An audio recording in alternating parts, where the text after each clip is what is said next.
Kalau seandainya bisa diundi, diundi Pak, untuk mendapatkan sepertama tadi. Nah kita itu orang Indonesia terlalu baik tapi bodoh. Baik bodoh itu nopo? Baik monggo panjenengan rumiyin sing ajeng mawon. Nah, padahal dalam berbuat kebaikan itu, ya terutama kalau kita bisa, itu sebaiknya kita yang mendahulukan. Ya kalau kita bisa. Ya. Karena dalam masalah-masalah ibadah ini kita harus berfastabiqul khairat. Gitu. Kemudian independen, ya. Walam yahsya illallah. Ini adalah bagian paling krusial bagi pemuda, dan tidak takut kepada siapapun selain kepada Allah. Dalam konteks dakwah, pemuda-pemuda Islam, pemuda masjid seringkali menghadapi tantangan baik berupa cibiran, tekanan politik atau arus modernisme ya. Kita kadang-kadang dilok nih kadang-kadang ya. Dengaran yang masjid. Mau ngawali kebaikan itu ada rintangannya juga.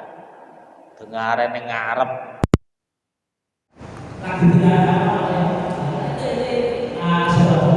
Tetapi ini membagikan. Kemudian juga ada ini membedakan kita untuk memiliki integritas. Jangan takut melakukan perubahan apapun yang benar selama berada di jalan Allah Subhanahu wa Ta'ala. Takutlah hanya jika Allah tidak ridho kepada. Ya maka analisis kaitan dengan gerakan pemuda di sini adalah jika tidak benar di dalam itu ya, iman kepada dan dari akhir, iman dari akhir itu merupakan ideologi bagi orang pemuda.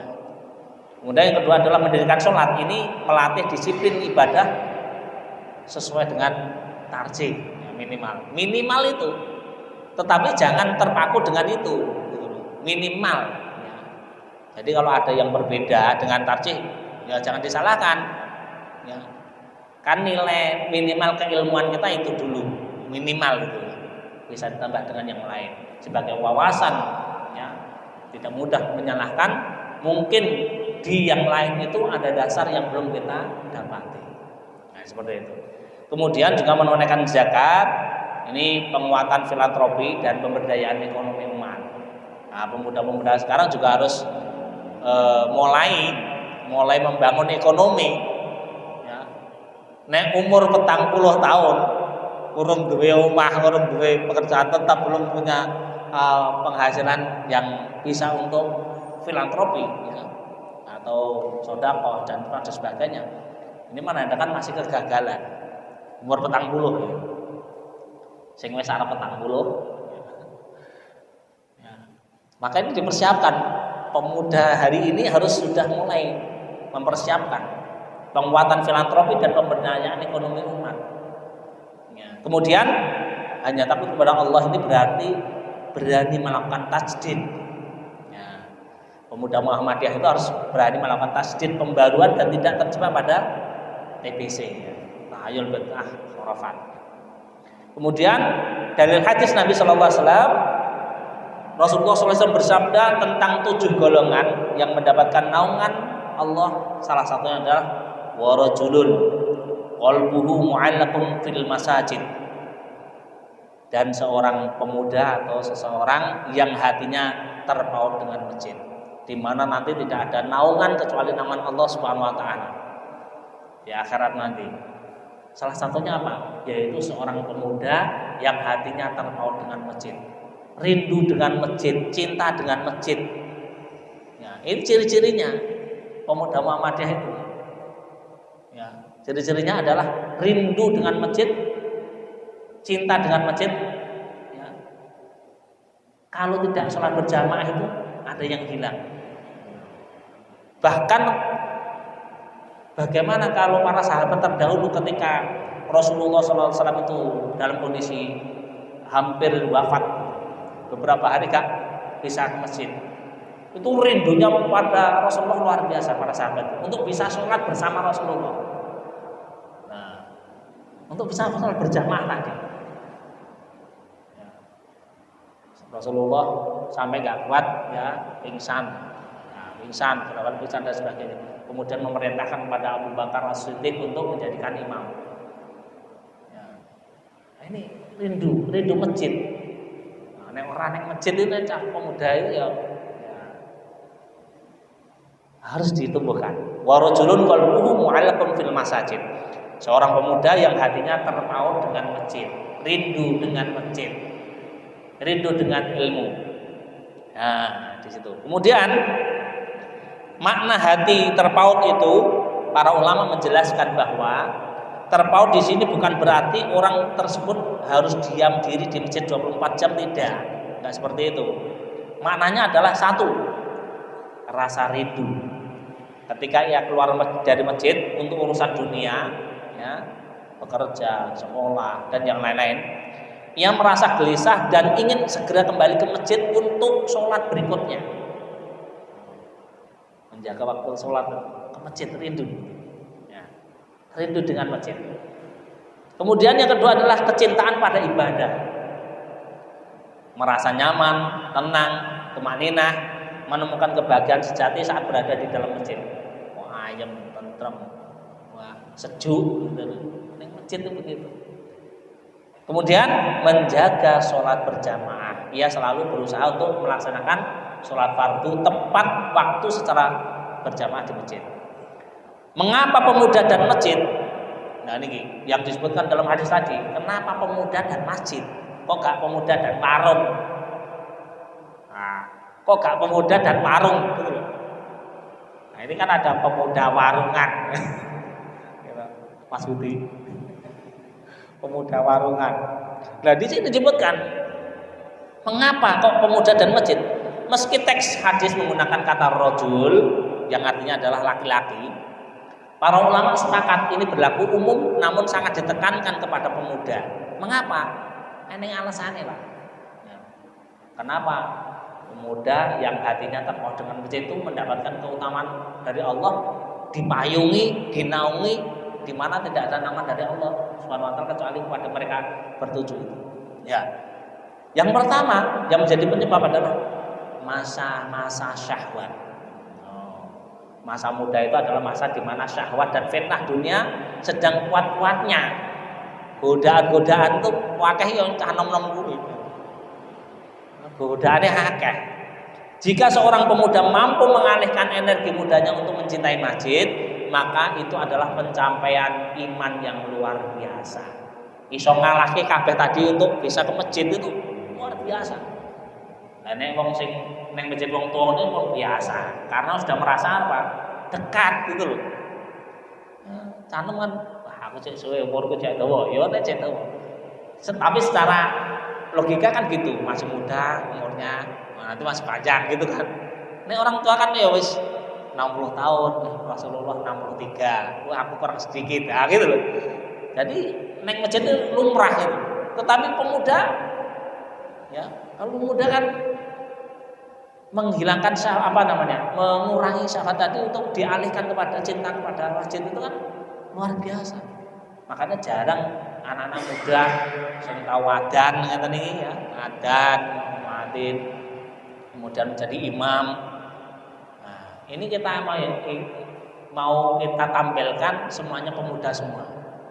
Coba di Sukabumi itu ada masjid 1 juta pemuda. Ya, masjidnya 1 juta pemuda itu semua pelayanannya pemuda kabeh, luar biasa. Nah, sing ngelola masjid nanti cah nom-nom kabeh lah. Ya, sing senior-senior iki semuanya mendorong dari belakang. Sing dadi imam, sing dadi khatib, sing dadi cah nom-nom kabeh.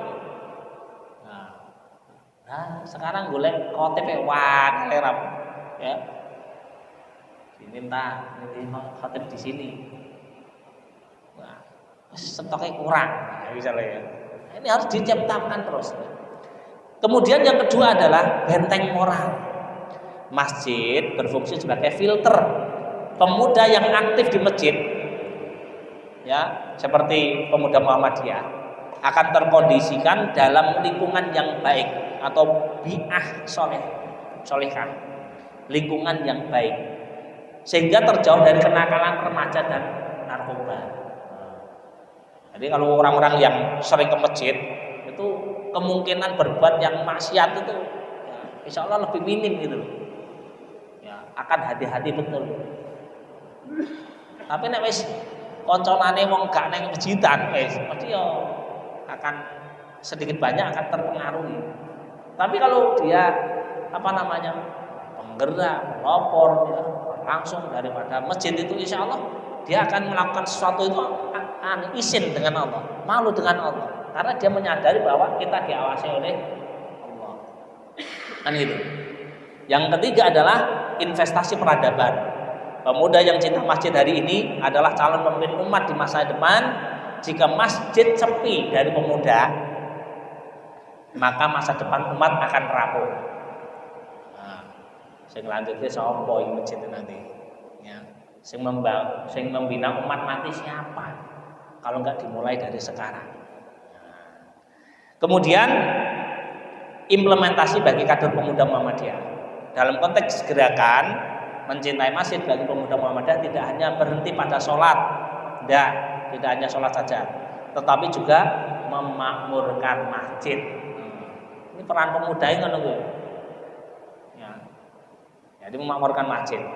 Jangan sampai ada masjid di lingkungan kita enggak ikut adil belas. Nah, enggak ikut adil belas, jangan.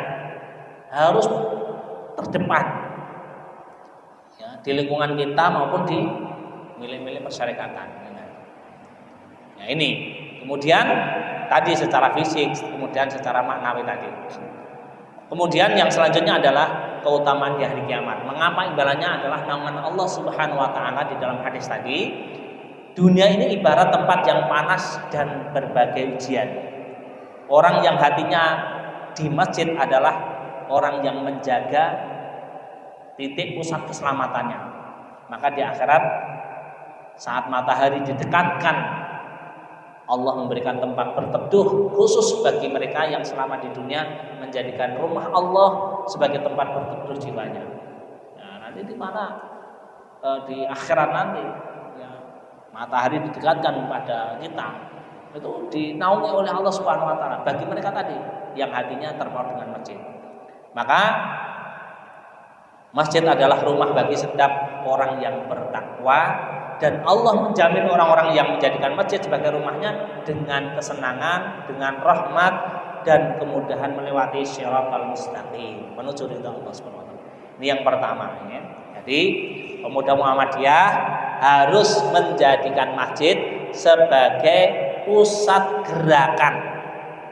Nah, gitu loh. Pusat gerakan. Memakmurkan masjid berarti menghidupkan jamaah, mengelola administrasinya dengan profesional. Nanti saya harapkan dari sini muncul kreator-kreator muslim ya, yang bisa mempromosikan masjid itu menyenangkan, masjid itu mencerahkan, masjid itu solusi setiap permasalahan. Ya, monggo nanti para pemuda-pemuda sing duwe HP-HP iki ya aja mung dienggo liya-liyane. Ya, minimal kita ikut andil bagaimana mengenalkan Masjid Darussalam ini ke masyarakat melalui konten-konten kita, melalui mungkin kita pas pengajiannya tinggi ya di videokan ya, kemudian disebarkan, kemudian di situ kalau bisa setiap hari di sini diadakan kajian-kajian yang mungkin tahsinnya dihidupkan seminggu 2 kali misalkan ya. Kemudian kajian-kajian yang lain ya, kajian-kajian kitab. Nanti pemuda-pemuda Muhammadiyah itu harus bisa baca kitab ke depan gitu. Nah ini Mas Sultan ya, Pak Hafid ya, bisa nanti ke depan bagaimana pemuda-pemuda Muhammadiyah itu juga berkualitas ya, karena mungkin kita di dalam pemuda Muhammadiyah mungkin kita sudah wow gitu ya sudah wow, tapi ketika kita sudah bersama-sama dengan yang lainnya, kita nanti mungkin ada yang minder, ada yang gak siap. Karena apa? Tidak disiapkan mulai sekarang. Nah, nanti panjenengan semua, kita semua ini pasti akan berinteraksi dengan yang lain, pasti. Nah, makanya kita terbuka diri ya, dengan terbuka akan wawasan menjadi luas, kita akan semangat untuk belajar sehingga kita akan berlomba-lomba dalam kebaikan. Ya. Yang kedua, cinta ilmu. Ya. Tradisi, literasi dan intelektualitas. Ya. Identitas gerakan Muhammadiyah adalah gerakan tajdid, pembaruan, yang mana tajdid mustahil dilakukan tanpa kedalaman ilmu. Ya. Gak mungkin tajdid kalau kita nggak berilmu. Ya. Gak mungkin itu. Ya. Allah Subhanahu wa taala berfirman dalam surat Mujadalah, yarfa'illahu alladziina aamanu minkum walladziina utul ilma darajat. Ayat ini ya menjelaskan garis ideologi bagi umat Islam, terutama bagi gerakan tajdid seperti Muhammadiyah yang menekankan pentingnya perpaduan antara iman dan ilmu. Ya, iman dan ilmu harus beriman tadi harus diilmui. Beriman gak hanya yakin tok, tapi gak ada ilmunya, salah nanti, sesat nanti. Ya. Beriman harus berilmu, harus diilmui juga. Ya. Nanti kalau nggak diilmui nanti sesat, bisa sesat. Karena yang diikuti nggak jelas asal usulnya. Makanya ini penting. Di dalam tafsir yarfa'illahu, Allah akan meninggikan. Yang bermakna adalah ini kan menggunakan fi'il mudhari, ya, yarfa, ya. Yang bermakna masa kini dan masa depan, ya, berkelanjutan. Artinya adalah Allah menjamin ketinggian derajat tersebut baik di dunia maupun baik di akhirat bagi orang-orang yang punya ilmu. Jadi orang yang punya ilmu itu punya derajat tinggi di hadapan Allah Subhanahu wa taala karena berkelanjutan. Kemudian alladzina amanu, orang-orang yang beriman, ini adalah pondasi akar pondasi akar atau pondasinya. Ya, iman tadi. Tanpa iman ilmu bisa menjadi merusak. Iman memberikan arah dan etika pada ilmu. Nah ini. Kemudian di walladzina utul ilma darajat, dan orang-orang yang diberikan ilmu. Ya, ini perhatikan penggunaan kata utul ilma, diberi ilmu ini menunjukkan bahwa ilmu adalah amanah dan karunia dari Allah. Orang berilmu memiliki posisi khusus setelah orang yang beriman. Ya. Kemudian darajat, ya, bentuknya jamak, ya, dan nakirah umum yang menurut para ahli tafsir menunjukkan kemuliaan yang sangat banyak, tinggi dan luas cakupannya. Nah ini. Kemudian teman-teman yang saya hormati dan saya banggakan, dimensi ketinggian derajat itu juga luar biasa ya. Jadi mulai ketinggian di dunia, ya, secara maknawiyah dan sosial itu ada kehormatan. Orang yang berilmu itu akan dihormati, akan didengar pendapatnya dan menjadi rujukan imam bagi masyarakat. Sing gampang-gampangan mawon, gampang-gampangan Pak. Nah, jadi ini ukurannya bukan ini, tapi orang itu bisa dilihat dari dulu ketika saya masih hanya lulusan pondok, gong digelar Pak. Eneng temen itu nyampaikan Pak. Sak pinter-pintere wong, nek ora digelar ketok ya ora dianggap lho. Nah, itu tenan Pak ternyata. Nah, Nggak S1, S2, S3 beda nanti Pak, pelakuannya beda. Di luar sana sudah beda. Oh ini orang alim ini, orang pinter ini. Oh, tempatnya beda sana. Ya. Ini sebenarnya ini bukan sebenarnya. Bukan sebagai ukuran yang pas, tapi masyarakat bisa melihat seperti itu. Oh ini orang berpendidikan. Ya ini misalnya SMA dengan S2 beda sudah. Cara pemikiran beda. Orang bisa melihat dari situ tadi. Makanya ini penting untuk tadi ketinggian maknawiyah dan sosial, yaitu kehormatan. Orang yang berilmu akan dihormati, didengar pendapatnya dan menjadi rujukan bagi masyarakat. Apa meneh ning desa, apa meneh ning gone warga masyarakat. Nah, itu akan diorangkan gitu. Jadi ya wis orang ya, kalau diorangkan lagi. Dan kemudahan Ilmu memudahkan seorang dalam menjalani hidup, memecahkan masalah dan mengelola sumber daya. Semakin kita berilmu, semakin bisa kita mencari solusi. Solusi yang terbaik otomatis. Bukan hanya solusi-solusi, tapi ada solusi yang terbaik. Kemudian ada otoritas. Sekarang kan untuk menjadi hakim misalnya, kan harus ditunjukkan dengan otoritasnya tadi. Lulusan hukum misalkan menjadi imam, lulusan tahfidz misalnya. Ngeten niku. Ini orang yang berilmu. Ilmu memberikan kekuatan, ya, kekuatan pada kita. Ya. Kemudian itu yang di dunia, di akhirat ketinggian kedudukan. Jadi orang yang berilmu itu akan diberikan kedudukan yang tinggi di hadapan Allah Subhanahu wa taala. Dalam hadis Ibnu Abbas radhiyallahu anhu menyatakan bahwa jarak antara derajat orang beriman dengan orang yang berilmu itu adalah 700 derajat. Yang mana jaraknya antar satu derajatnya sejauh perjalanan 500 tahun. Bahwa wong duwe ilmu itu dengan orang yang tidak berilmu itu bedanya waduh pol. Ya. 700 derajat. Ya. Sejauh perjalanan satu derajatnya itu perjalanan 500 tahun, bayangkan. Ya. Kemudian yang kedua adalah pahala jariyah yang terus mengalir dari ilmu yang diajarkan dan diamalkan. Maka orang yang sudah mempunyai ilmu tidak boleh disembunyikan.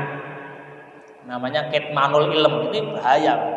Nek ilmu ya diajarno, ya, diajarkan nanti ilmu. Ya.